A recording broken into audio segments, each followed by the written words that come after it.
This episode of Fermented Adventure, the podcast, welcomes back Absinthia Vermut. We have a wonderful and spirited conversation about her new release, her new expression. Be sure to reach out to Absinthia and let her know what you thought about the podcast. And by the way, listen to the end for a special gift. Cheers!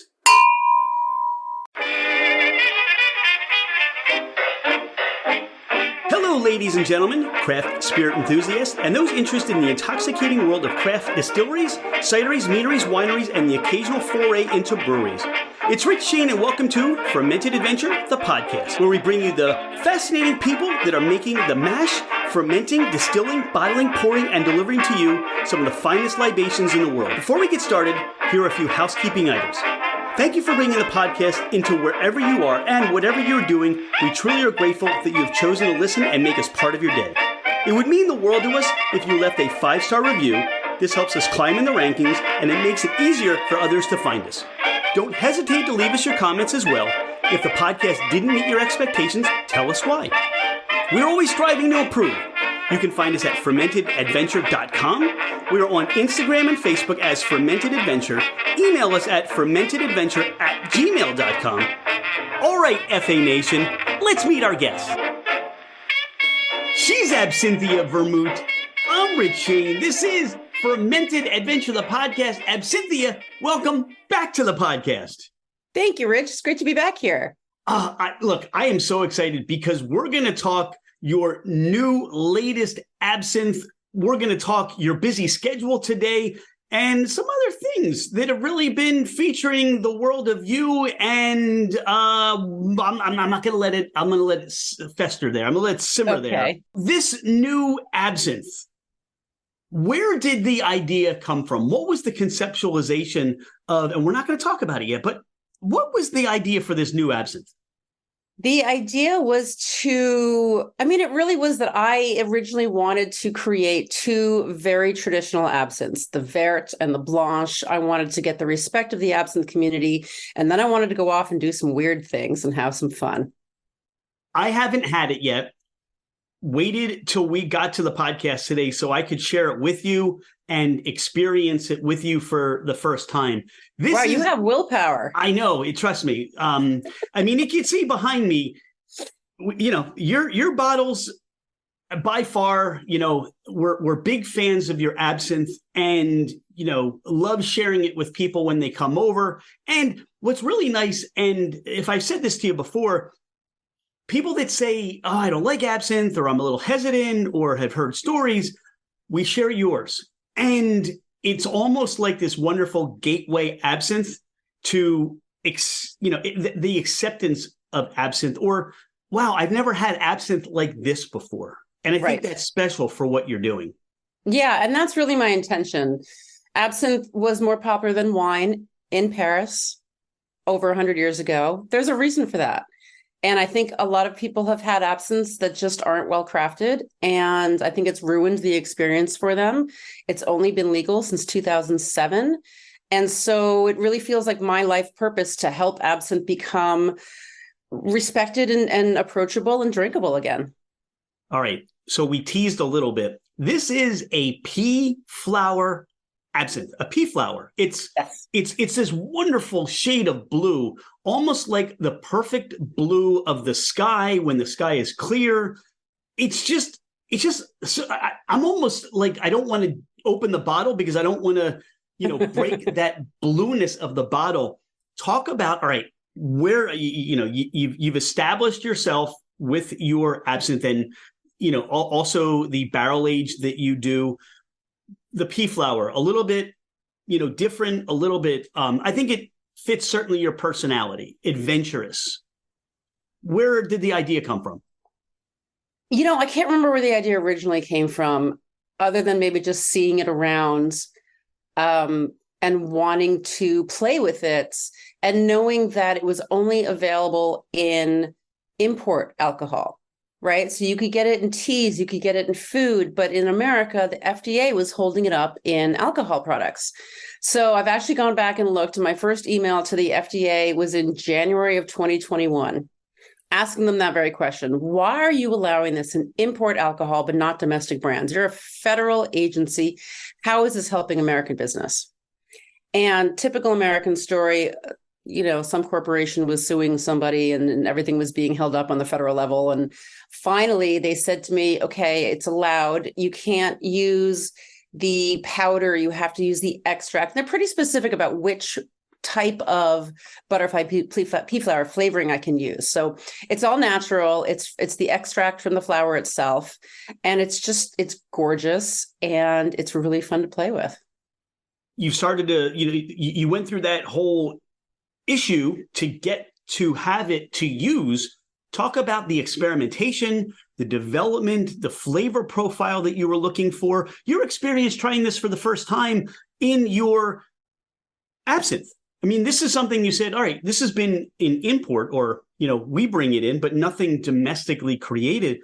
Share your thoughts and experience once this became your little, baby, so to speak. Yeah. Yeah. So we started adding the color, and it's tricky because if you add too little, it's a very pale blue. And if you add too much, it starts getting a really cool purple very quickly. And I wanted it to, a warm purple rather. I wanted it to be that cool blue, so that when you add the citrus, you really notice the difference in the color change. And it's kind of like the walls behind me is the color that it turns once you add citrus. So it's really pretty. It's essentially the same base as the Verte and the barrel aged. So we take the same distillate, and for the Verte, we color it with the botanicals. For the barrel age, we put it in the oak barrels that were used for rye whiskey for 4 months. And for the blue, we simply infuse it with the extract of butterfly pea flower. It's very just sitting simple. Here nosing, listening to you. I see that. If you haven't created scented candles just out of the absinthe that you make, I think that would be a wonderful addition to put these absinthe scented candles on the tables as you're maybe doing these absinthe dinners and things like that. I was actually doing that in a couple of years ago. I was collecting as many used bottles as I could. And I have a friend in Napa who that's his business. He takes bottles of booze and turns them into beautiful candles. And he had this anise and cardamom scented soy wax, which is just incredible. It's just gotten harder and harder to keep track of the bottles and get those bottles back. So it wasn't really practical, but maybe I'll do a batch or two. All right. Only for your special friends. Only for the special friends. The nose on this, yes, you get the expectation of what you would perceive to have from an absinthe. That those anise notes, the licorice notes, the sweetness of it. But then it almost, to me, there's a balance between an absinthe and a gin when the botanicals, the oils and the botanicals, those citrus notes seem to come out in the nose. I'm just going to sit here and nose this, and I'll let you because this is audio. I'll just let you shake your head and watch me, so it'll be okay.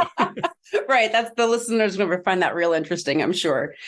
So it's audio, but this is a very visual product, right? And so my intention is that all my absinthes are still very much absinthes, but we're playing in this one with it visually. And so what I am most excited for is to see what bartenders do with this. How do they use this in a corpse reviver? Will it turn it lavender? What's going to happen with, any different cocktails? And when I was in New Orleans last week, we were playing with clear Sazeracs using clear rye, unaged rye, and putting in a little bit of the butterfly pea flower, using a little bit less of the sugar, and just trying to find the right color balance with it. And one really exciting thing that I heard was a bartender talking about how they could use this with the Verte and then find something gold and make a beautiful Mardi Gras colored cocktail. All right. Now, here's one of the things I observe, because your social media and what I get to watch you do. First of all, if you need a companion traveler for all that you seem to do, you mentioned New Orleans, and what I get a sense of, or at least where I seem to think, or what I seem to think is you're spending a lot of time in New Orleans. I am. I like it there. Is that because of, the history of absinthe or the cocktail culture? Is it a territory where I'm gonna plant my flag here, and this is one of those markets I'm gonna grow and build off of? Yeah, it is a town where people understand absinthe, where tourists come expecting to drink absinthe. Absinthe has, a long, long history in New Orleans. The Sazerac is their official cocktail. And it's just a great place. I really enjoy it there. I like it. It's got great energy. I've been in the Bay Area for 30 years now, and I'm kind of getting bored. And, my youngest is almost off to college, and I'm thinking about what I can do and where I can go. And I think I can make a lot of money in New Orleans. It's a very absinthe forward town. I would almost say the absinthe capital of America. Yeah, and what's really enjoyable when we were at Tales of the Cocktail is, to your point, the acceptance of absinthe and seeing that in more cocktails and seeing an expanded menu of absinthe. So what's fun too is trying them side by side, because a lot of times if distilleries do get in absinthe, not doing what you do, where your blinders are on, you're focusing on absinthe, but then they'll make an absinthe. Maybe it's something they have a passion about or would like to do as well. But being able to taste these side by side and understanding and learning the nuances of absinthe is really special, especially for somebody that loves absinthe and loves it even more based on what you bring to your caretaking of the history and the experience of absinthe. You were on our podcast, episode 102. And that was back in August 2022, after we met at BCB, Bar Convent, Brooklyn, that particular June. And Where has your business expanded to from where it is today? And how have you seen growth? And you talk about New Orleans and creating a new experience, a new expression. Talk about the expansion of your business. Yeah. So it has been interesting. The press and the awards have been absolutely amazing in the last year or so. Sunset Magazine named me Best Woman Distiller and gave the Absinthe Verte a double gold. They also gave one of my mixers gold, and they named the Absinthe Verte Best Liqueur, which I don't think an absinthe ever received in modern times anywhere for any best of anything other than maybe, its own category. So that was really, really exciting. I'm still looking for more distribution. I feel I'm a little challenged by the 3-tier system. I think there's a lot more consumers that want absinthe than distributors who know how to sell absinthe. So that's been a little challenging. But I know that, if I just keep working and get more people drinking absinthe and more people wanting to drink absinthe, that will eventually change. But that's a bit of a frustration in this country, specifically with the 3-tier system, where I cannot sell, other than through my own website, I cannot sell directly to consumers. I can't go to a bottle shop if I don't have distribution in that state. So that's challenging. That said, the awards and the press, there's, current spread in Wine Enthusiast, which the people that I didn't know read that magazine that I've been hearing from saying they saw me, and it has been really exciting. I saw the post and I'm like, another acknowledgement for how hard you're working, how special, I'm going to say it, how special you are. And the creation of this absinthe wave, of this specialness to it, this just uniqueness to it. And, high praise to you. And I think you posted your mom saw it before you did. Yeah. Yep. She sent it to me, which was really sweet. The flavor profile to me on this, you get the balance of sweetness, the anise, the licorice. I mean, I know these are just words I'm using to explain it through my palate. But again, even on the nose, as I said, it almost has that botanical gin note to it. The citrus oils are there. The other botanicals are there. And this, I don't know what to experience. I don't know what that butterfly pea flower is supposed to be. I've never had straight butterfly pea flower. I mean, there's no real taste associated with it. Yeah. So it's not a strong taste, which is why, it's a little infusion and it still tastes like an absinthe. It's pretty. And so what I'm going to get you to do and talk about, so maybe your listeners can visualize this or do along with you, is add some water. All right. I saw this on your social media. This is one of your latest posts. Add some water and then add citrus to it, right? That's right. That's right. I'm all prepared. You had Excellent. no idea. Good. No, because what it does is it creates that luge, right, with the water. We've been calling it the blush. The blush. Ah, see, I love that. It creates that blush. I think I got the right amount there, right? Yeah, that looks pretty good. It turns into this milky white. It's almost like the ocean foam in a tropical setting. And then I think you take a sip of it now. Okay. Before you add the lemon.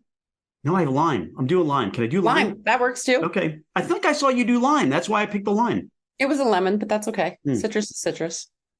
All right. So it took away the proof, first and foremost. And I get more, to me, what I get is a more tannic, a more drier experience. Almost like I get more of the root to this as I drink this, and it takes away the sweetness of it a little bit. Right. So what the water does, any beverage that contains anise, and we use anise seed. Star anise is a different plant, a different herb. It comes from a completely different part of the world than where absinthe originated from. So anise seed adds color to water. So this will happen with ouzo or arak or anything that contains anise. And that's what opens up the botanicals and gives you that, it changes the mouthfeel. Yeah. What I appreciate right now and what you're gifting me on the podcast today is, look, you can buy anise I'm sorry, and you can buy absinthe. Mm-hmm. And I think what people do is buy absinthe overall as a mixer, right? They think about cocktails they can make with absinthe. You and I talked initially on the first podcast about, cocktails that are absinthe forward. And you do have these wonderful mixers that you have available that adding absinthe to as well makes for wonderful cocktails. Mm-hmm. But this is an experience. This is a journey. Yeah, it is. It really is. It's not just, I bought a bottle of absinthe. It's, I bought an experience. There you go. This is awesome. Yeah. I mean, I haven't even added the citrus yet. Became legal 2007, absinthe became legal. 2008, the economy crashed. And so absinthe never really had its moments. I think there's been a lot of absinthes that have crossed people's paths that have not been well crafted. And people think they don't like absinthe. And so that's just made my job even harder. But it pushes me to work even harder too, because I know that people can like it when it's well crafted. I work really hard to make an absinthe that doesn't need sugar to taste good. And like you said earlier, people are surprised. They taste it and they go, oh, I actually like it. I mean, I can't tell you how many times I've heard that exact sentence. I can only imagine you work hard. You're on a mission. I am.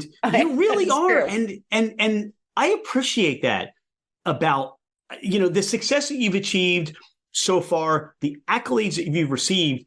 People want to look at something and say, oh, you're an overnight success. Well, it's been so many years in the making that you're really starting to see many of the fruits of your labor and those sleepless nights and those times on a plane and, where you do these tastings. And I'm sure that, people, you expected people, but, you didn't get the turnout you wanted, right? I mean, there's all these stories, I'm sure.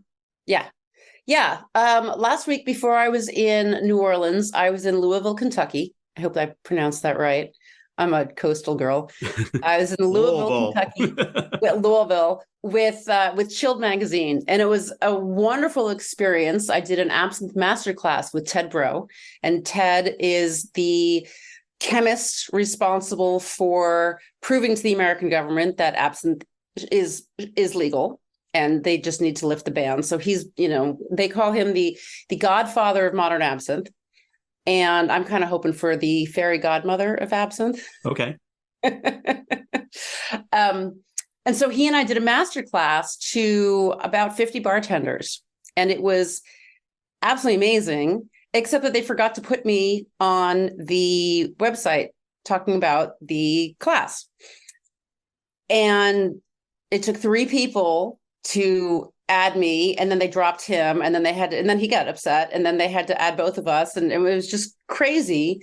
And then everyone was directing all their questions afterwards to him, and he was very, very gracious, handing me questions, asking me my opinion. And afterwards, someone came up to me and said, I normally do a lot of research when someone is presenting and prepare questions in advance, but since you weren't on that initial page until an hour before, I didn't get a chance. I think that's why you didn't get asked any questions. It's those surprises. It's those experiences that I think even creates more of a memory. And for them, it was unexpected. And for you, it was, all right, who's on the bill, who's not on the bill? But I think it raises that, I think that experience raises that awareness. And I think I've said this before, by meeting you, by sharing this experience, it makes what's in the bottle even more enjoyable, because I can tell stories and I can share stories about what you've imparted to me. Hey, I can share stories about, we went to Tales in the Cocktail. We got this thing. There was an absinthe, cocktail stuff. You go to the bar and they say, no, they were there 2 hours ago. You missed them. But we still got to enjoy those absinthe cocktails made with your absinthe. But again, it's that experience. I'm taking pictures. I'm like, Absinthia, wish you were here, Right. Right. No, you're right. The unexpected definitely makes things more memorable in that sense. And it wasn't just, Ted and Absinthia giving a masterclass on absinthe. There was issues and some problems and connections were made because of those. Yeah. Right. Well, people can't help but connect with you. Aw. That's the truth. You know that. All right. I've made this Blanche, and yes. I have this line here, and I'm going to add some lime to it. You should do it where I can see it. Oh, sorry. There you go. There you go. How much should I squeeze in here? Just till it changes the right color. So it just almost turned purpley. Yeah. Wow. Okay. Yeah. It got this nice purple, like almost to the back, the color, people on the podcast can't see, but there's this beautiful purplish hue to what's behind you. That is so fascinating. Pardon the interruption. Thank you so much for listening to Fermented Adventure, the podcast. Could you do us a favor? Hit that follow button. It makes it easier for others to find us, and it helps us climb in the rankings. Take a screenshot of the podcast, post it, tag us, and let everyone know that you listen to the Fermented Adventure podcast. Now, back to our podcast. I do know that the Latin name of the butterfly pea flower is Clitoria ternea, because the flower, well, it looks just like its Latin name. Okay. Didn't know we were going there on the podcast. Hey, it's Latin. Okay. It's Latin to me. I'm going to have to pronounce that and ask people if they have any Clitoria ternea. Okay? There you go. Right? Wow. Yeah. Yeah. All right. We've gone sideways here at the Fermented Adventure podcast, but wow. All right. While you were explaining that, I started to taste this. This is a cocktail in itself. And all I did was add a little bit of water and a little bit of lime juice. And now this has become a cocktail, very simple ingredients. And truthfully, some of the best cocktails, some of the best food you'll ever eat is just simple ingredients. Not a lot, not hiding stuff. But what this does, what that little bit, I don't think I added more than a teaspoon of the lime based on how much absinthe I have here in the glass. Right.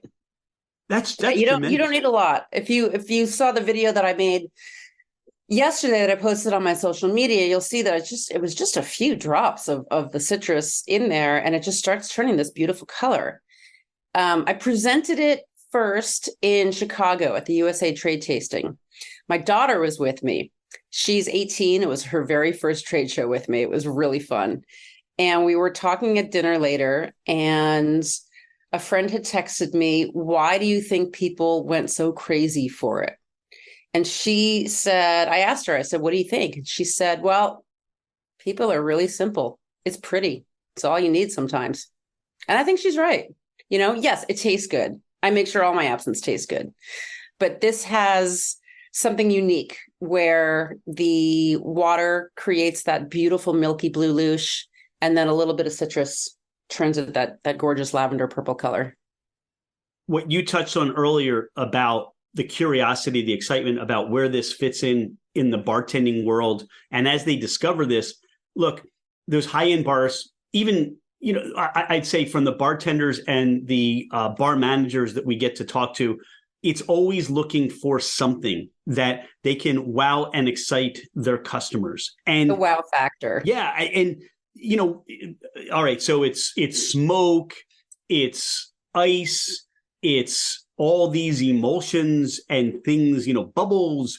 But, here's the thing, what you have here, simple ingredients, and it's a wow. And I would even say, look, you can create this and put this together right in front of your customer. Or have them even add a little bit of, give them the glass with the citrus and have them do that themselves and have that experience. That is a great idea. It's a customer participation. All right, they'll sell this at Benihana, or cheese. What's that one with the fondue place? Where you have to cook your own food, but you spend 3 times the amount of money that you would take to buy the food, but you have to cook it. The melting pot, right? Yeah. Oh, the melting pot, of course. The melting pot. I think between us scanning our own stuff and the melting pot making us cook our own food. Right. We as consumers have really been duped, haven't we? So now we're going to go to bars and make our own cocktails. Exactly. Yeah. It worked during the pandemic at home, but now we're going to transfer that to go to bars. No, but realistically, look, you say, hey, I'm going to have, that whatever they want to call the cocktail. You put, hey, I would want to take you through this journey. You come to my bar. I'm going to say, look, I want you, we're going to go through this blue absinthe, this superior blue. And here's the glass. Taste it. Here's water. Taste it. Squeeze some citrus in there. Wow, look at the color change. Look at all the experience. This is magnificent. This is wonderful. That's when they call up their friends and say, come over here. You got to do this. Exactly. So look, people need to order this. People need to get it to their bar. People need to bring it home, right? And they can have this tasting at home and wow and share this with their friends. What's next? I don't know if you want to say, but what's next from the mind of Absinthia? Well, my last name is Vermut. And I think what's next may be very traditional vermouths. Want to create an Amaro. Would love to create a gin with wormwood. So based on my last name and my passion for absinthe, my vision is to create a line of products that are traditional recipes using wormwood the way they originally were before everybody thought wormwood would, make you hallucinate. I'm blessed. And you reached out and said, hey, Rich, I'd like to come back and share this absinthe. And thank you for that. And this is beyond my expectation. I know your absinthe is amazing, but this wasn't anywhere near the experience that I was ready to have. And look, for me right now, it's 5 o'clock, 6 o'clock on the East Coast. So I'm ready to start. It's a Friday. I am ready to get into the weekend and enjoy. And this is, if you couldn't have picked something better to kick off the weekend. I'd love to hear that. Thank you. Yeah, you're welcome. Is there anything we haven't talked about on our brief time together on the podcast? Anything you want to share with the listeners about your real estate purchase in New Orleans or what have you? Yeah, I have to start making some money first before I can purchase real estate in New Orleans. So distribution. I wanted to ask, you keep mentioning the word superior, which is on my bottle. Do you know what that means?